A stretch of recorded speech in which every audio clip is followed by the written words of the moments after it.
રાજ્યપાલ અને વિધાનસભાના સરસ મજાના ક્વેશ્ચન આ પેપરમાં પૂછાયેલા છે. રાજ્ય વિધાનસભા અંગે જે છે અહીંયા તમને બે વાક્ય આપેલા છે કે વર્ષના પહેલા સત્ર વખતે રાજ્યપાલ વિધાનસભાને સંબોધિત કરે છે. રાષ્ટ્રપતિ શાસન વખતે વિધાનસભાનું આપોઆપ વિસર્જન થાય છે.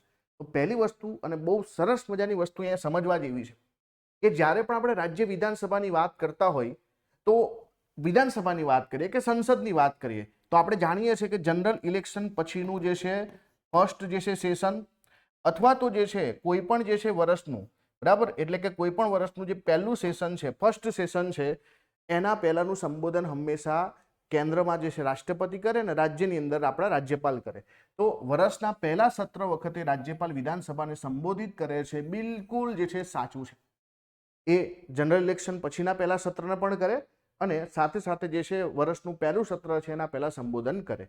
અને બીજું છે કે જ્યારે રાષ્ટ્રપતિ શાસન લગાવવામાં આવે તો વિધાનસભાનું આપોઆપ વિસર્જન થઈ જાય છે. ખોટું છે. રાષ્ટ્રપતિ શાસનમાં શું થાય? પહેલા તો કારોબારી જે છે એને બરખાસ્ત કરી નાખવામાં આવે, પણ વિધાનસભાને જે છે આપોઆપ વિસર્જન નથી કરવામાં આવતું, એને મુલતવી રાખવામાં આવે અને પછી જે છે એવું લાગે કે આગળ સરકાર નથી બનતી અને સાથે કે બીજું કે ત્યાં જે છે આપણે જ્યારે સંસદની મંજૂરી મળી જાય પછી એનું આપણે વિસર્જન કરી શકીએ. તો આપોઆપ વિસર્જન થઈ જાય છે આ વાક્ય જ ખોટું છે. સમજો ખાસ, આગળ પણ એક ક્વેશ્ચન આવશે આવો. તો અહીંયા ફક્ત પહેલું વાક્ય જે છે સાચું છે, બરાબર. આપોઆપ વિસર્જન થતું નથી.